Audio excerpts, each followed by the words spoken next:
Every division in mixed martial arts has a few dark horses, fighters that maybe aren't your first pick for the next champion, but that you believe have the capacity to win a belt should the MMA stars align. The 10 fighters on today's list may not even qualify for that status, as their rises to championship caliber were either so sudden or so unexpected that even their biggest supporters had to be in a bit of shock when they finally took the crown. Today we're taking a look at the longest of long shots, the fighters who came either seemingly out of nowhere to defeat a champion nobody ever thought they could, or that had journeys so long and convoluted to the top, it seemed almost impossible that their story would end in gold. It's time to honor the ones nobody saw coming. I'm Tommy from MMA On Point, and these are 10 fighters you never thought would be champ.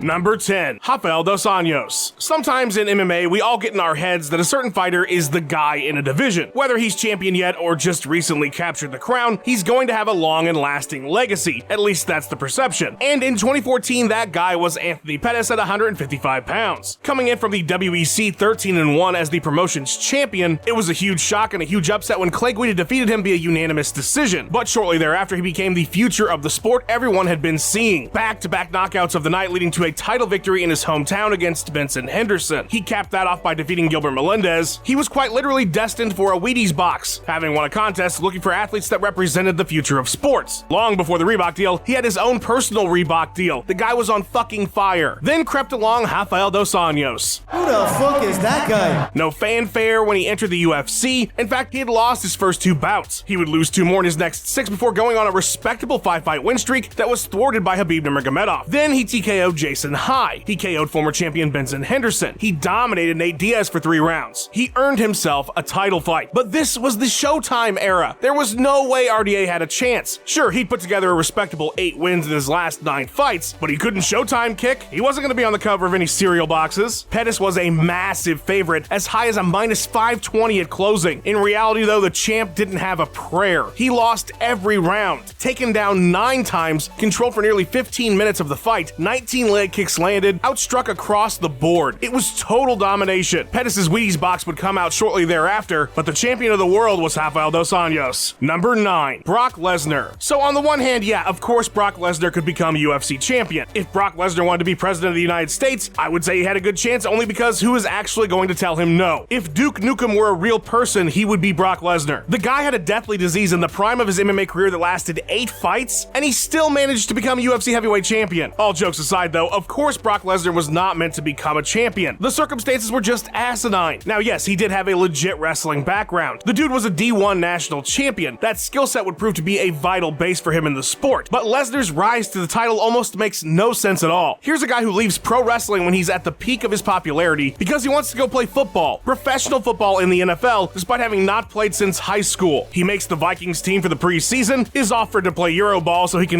learn football. Nope, fuck that. I'm gonna be an MMA fighter now at essentially 30 years old. And that's what he did. He had 1 fight at Dynamite USA before the UFC signed him and threw him to the wolves. Frank Mir right out of the gate. He gets knee barred but was doing well prior to that. Next, he just mauls Heath Herring for 15 minutes, and now boom, he's fighting for a title. What in the actual what? He would face the legendary Randy Couture at UFC 91. 3 fights into his career. He'd beaten Min Soo Kim, lost to Frank Mir, smothered Heath Herring, and now he's gonna be UFC champion. Well, yes, actually, because he's Brock fucking Lesnar. In all seriousness though, what an insane thing. No way this sort of rise is ever replicated. Number 8. Amanda Nunes. It's pretty crazy to think that the greatest female fighter of all time, one of the greatest champions in history, and an instant Hall of Famer once she becomes eligible, was unlikely to win a title. And yet that is exactly what Amanda Nunes was in 2014. After losing her bantamweight debut to Alexis Davis in 2011, a TKO at Strikeforce Cincinnati, Nunes would move on to Invicta, where she would go 1-1, losing soundly to Sarah D'Elio via unanimous decision. Amanda would make her UFC debut next and score back-to-back first-round finishes before getting stopped by Kat Zingano at UFC 178, a victory that would propel Kat to her title challenge against Ronda Rousey. It was from here that Nunes would quietly shift to American Top Team and rattle off 3 straight victories, the most impressive of which being her defeat of Valentina Shevchenko at UFC 196, earning her a title fight at UFC 200 against then-champion Miesha Tate. To give you some perspective on just how unlikely it seemed to most that Amanda would become champion, Tate closed as a -325 favorite on some sports books. Nunes wasn't given a chance to win this thing really, and so her brutal demolition of Tate in just 3 minutes came as an absolute shock. Even after that though, according to Joe Rogan, some backstage at UFC 207 expected Rousey to destroy Amanda. She still didn't have their respect yet. Well, she certainly does now. From 3-3 since her bantamweight debut to the most dominant force the women's division has ever seen. Number 7, Jan Blachowicz. Way before anybody knew anything about legendary Polish power, Jan Blachowicz had himself a whole-ass career in KSW. Starting all the way back in 2007,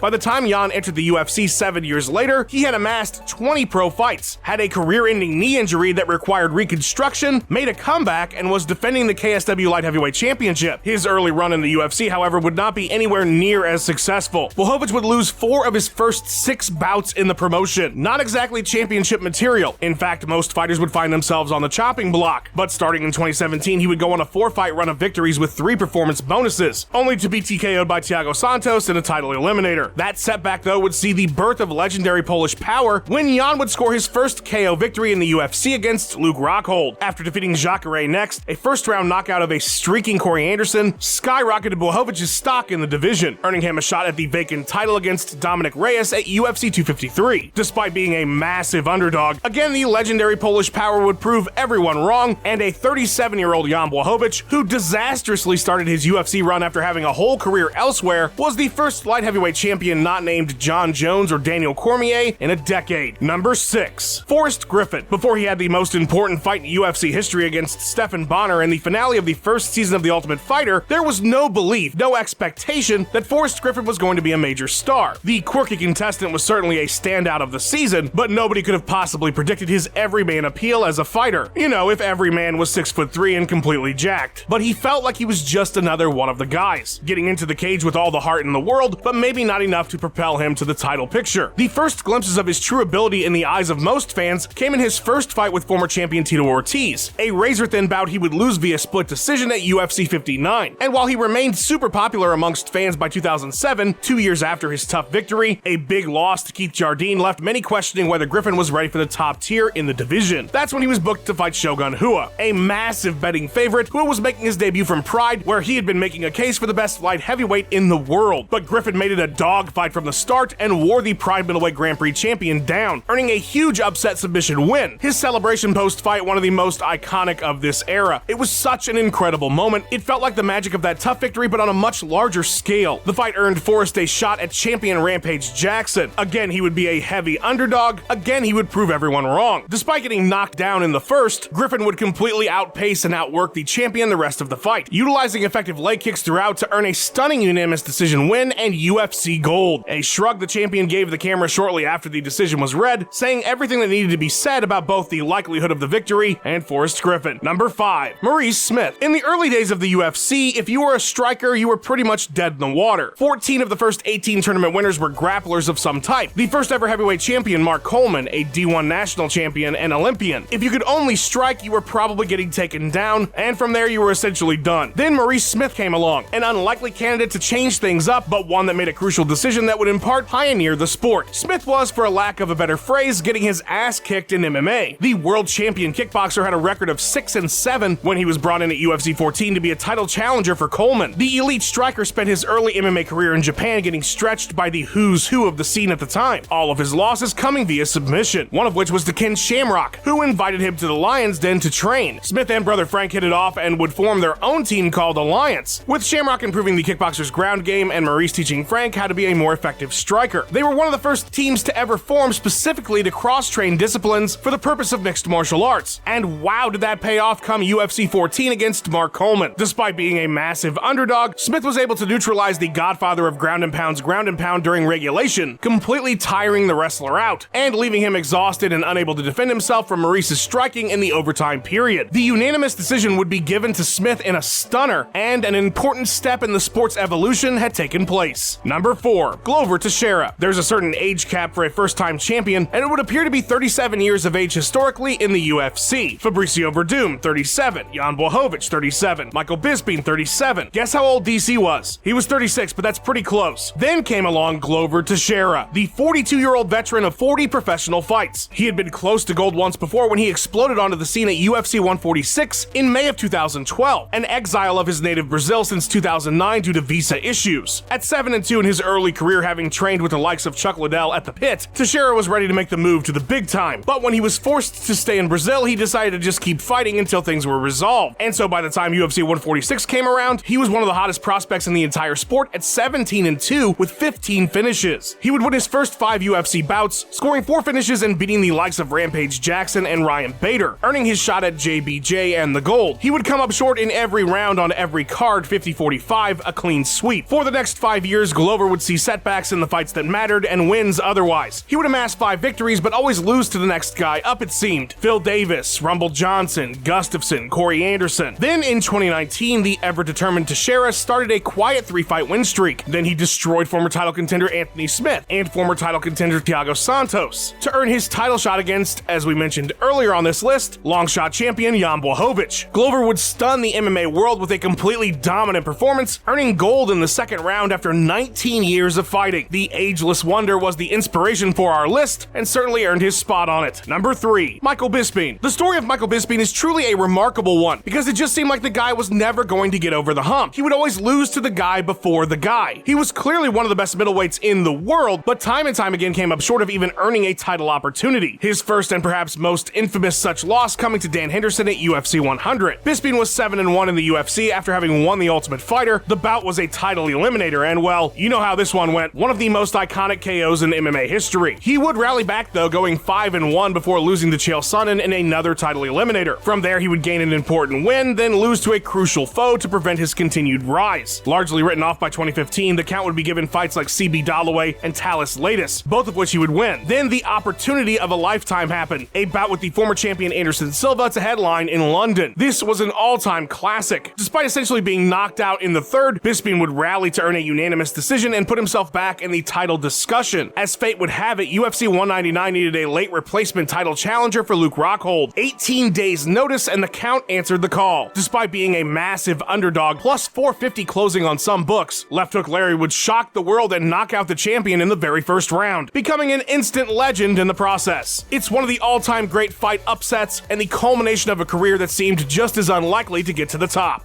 Number 2, Matt Serra. Not a single person had any expectation that Matt Serra was going to become a UFC champion in June of 2005. He had a UFC record of 4-4. He just moved back up to welterweight despite being 5'6" and lost to Carl Parisian. Then opportunity would come a-knocking in the form of Season 4 of The Ultimate Fighter. The theme would be comebacks. Welterweight and middleweight fighters who didn't exactly fare well in the UFC up to that point were going to get a chance at redemption, culminating in a divisional title fight for the 2 winners. Serra started things off by finishing Pete Spratt in the quarters before not getting spinning back fist KO'd by Shoney Carter to make it to the live finale where he would fight Chris Lytle and earn a split decision victory and a shot at then welterweight champion George St. Pierre. Despite the wonderful comeback story of the season, there were zero delusions about the outcome of this welterweight title challenge at UFC 69. GSP was a minus 1,300 favorite. The logic was that the short jiu-jitsu guy was going to be short work for the champ. St. Pierre was 13-1 at the time, his only loss coming to Matt freaking Hughes, a bout he avenged to earn the welterweight title. GSP wasn't quite the mythical creature that he is today, but he was certainly expected to stomp Serra. Of course, that's not what happened though. Overwhelming GSP early and often with his striking, Serra would eventually score a TKO victory 3 minutes 25 seconds into the first. Arguably the greatest upset in UFC history. And even though the fairy tale would end just a year later in the rematch, you can't ever take that night away from Matt Serra. Number 1, Robbie Lawler. I'm guessing not even Robbie Lawler thought after he left the cage at UFC 50, the final bout of his first stint in the promotion, having lost 3 of his last 4, that a decade later he would be UFC champion. Following back-to-back losses to Nick Diaz and Evan Tanner in 2004, Lawler would go just about everywhere but the UFC. Super Brawl, King of the Cage, Icon Sport, the ill-fated IFL, Pride, Elite XC, where he would become the promotion's middleweight champion. Then he got to Strikeforce after having won 8 with a single loss since leaving the UFC, but things did not exactly go well. He would come up short in his only title challenge, a bout against Jacare Souza. Overall, he would lose 5 of his 8 bouts in the promotion. Then a career renaissance. Robbie left longtime Jim Militich Fighting Systems for American Top Team and moved back down to welterweight for the first time since 2004. Lawler would re-enter the UFC with a knockout of the night over Josh Koscheck, followed by a KO of Bobby Volker and a shocking split decision win over Rory McDonald, who was seen as the future of 170 pounds, the heir apparent to George St. Pierre himself. The 3 wins would see the resurgent Robbie in a title fight with Johnny Hendricks for the vacant title, a bout he would come up just short in, but he'd come come too far for that to be the end. 2 more big wins in a row got him another shot at Hendricks, and this time by the narrowest of margins. After a long weird road that saw him go there and back again, Robbie Lawler had captured UFC gold, and would go on to have a few classic defenses on top of that. Sometimes MMA is truly stranger than fiction.